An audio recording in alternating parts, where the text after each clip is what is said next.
1. Nimezaliwa Arusha, Charles A-Town, ni sema ambapo najivunia kuita nyumbani. Napenda sana A-Town. Nimezaliwa mwaka 1988 and then nikapata bahati ya kusafiri mapema sana nilipokuwa mtoto kabisa. Niliondoka Arusha tukahamia New York na wazazi wangu na familia yangu, and then baada hapo tukahamia Ufaransa. Baada hapo tukarudi Afrika, nikahamia Kenya, and then nikarudi Tanzania, and then nikaenda kumalizia chuo Kenya. Namba 2. Babangu alianza kama mwandishi wa habari, baadaye akaenda kufanya kazi katika ofisi za umma kama diplomat. He was an ambassador for a while, and then akarudi Tanzania na tulivyorudi nyumbani na akawa mkurugenzi wa AICC. Namba 3. My mom is a businesswoman, ni accountant by profession, lakini mtu wa business sana, yani anaweza sana biashara. Namba 4. My dad alijitahidi sana tufanye tu very active. Tulifanya activities nyingi sana, tulijifunza kucheza sports nyingi, tennis, cricket, football, tulikuwa tunacheza zote. He was a big golfer, alikuwa anacheza sana golf. Kwa hiyo na sisi alikuwa anapenda kutushirikisha akiwa anaenda gymkhana club kucheza sports zake, na sisi tunafanya vitu fulani. Kwenye activities I did a lot of music first. Nilijifunza kucheza piano, kucheza flute, vitu vingi nilijifunza musically first. Namba 5. Lakini utangazaji ni kitu ambacho nimekipenda kuanzia nilipokuwa mtoto. Nikiwa naangalia shows kama TRL ya MTV, nikisikiza radio kama alikuwa anaitwa nani, Casey Kasem. Nilikuwa napenda na burudika sana nikisikia mtangazaji mzuri. Anaweza akakusogeza kutoka sehemu fulani akakupeleka sehemu fulani. Na ukisikiliza vizuri radio na kama ni mtu ambao unapenda sana kusikiliza broadcast, akili yako inafunguka sana. So I was a big broadcast person. Nilikuwa napenda sana kusikiliza na kufuatilia vipindi vya TV na radio. So pengine kwa upendo wa kusikiliza na labda kuiga fulani, nikaanza kufahamu kwamba naweza pia kufanya utangazaji. Namba 6. Aswe nilivunjika moyo sana. Nilitegemea kwamba yani wamesha plan, hii ni show ya Vanessa, hii ni show ya Sizwe. Hapana, unatuma proposal na kutizama, they're like the budget.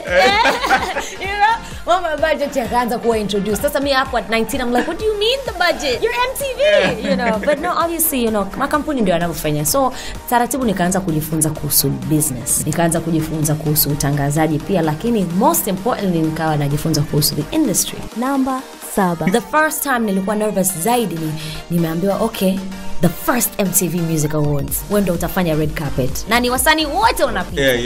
That year the guests were T-Pain, Florida, T-Pain. Niko pale, I'm like damn. Ni watu nimekuwa nikiwatazama, I'm like damn, they're so great. I was so nervous. Lakini na kitu fulani ambapo naweza kuficha hicho kitu haraka sana. Yani nikawa najifunza taratibu. I'm like okay, slowly I used to get used to doing the interviews. Namba 8. Mimi ni mtu mmoja nikienda kwenye concert lazima nitoe machozi. Kama msanii ana perform kweli, ule muziki unanitransport kuna utakatifu fulani hivi, I don't know what it is. Nakuaga natoka, niko pale kwenye concert nalia funny. That shit great. Machozi yananitoka. Ilikuwa show ya Kanye na Jay-Z. At the end of the concert walikuwa wanafanya Niggas in Paris, that song walikuwa narudia. Na every city they went to they would break the record of the last city. Hiyo city ambayo nilikuwepo ni LA, Staples Center, walifanya hiyo song mara 14. Wana perform verse ya kwanza ya pili stop. Namba 9. Omi anaponiambia FA alikuwa anacheza huo wimbo kwenye speakers walipokuwa Fiesta. Alikuwa anacheza huo wimbo. Omi akausikia akamwambia huyu msichana anaimba ni nani? Mwanamke akamwambia it's Vanessa. Of course my FA alikuwa anafahamu kwa sababu mimi nilishafanya nyimbo ya Money. Na nilikuwa studio mara nyingi na kina FA, kina AY, those are my friends sana. Nilikuwa na hang nao studio sana. Kupitia pia Salama J. Omi alikuwa afahamu, aliposikia akasema I need her on my song. Akanipigia siku hiyo nikamwambia who are you? Namjua mama pozi. Hapo nataka kumdistract ili apate mtu mwingine Kwa hiyo namletea pozi ili asipende kufanya nyimbo na mimi. Akangania siku hiyo sasa natoka kwenye the hit list, kipindi changu cha radio saa 4 za usiku.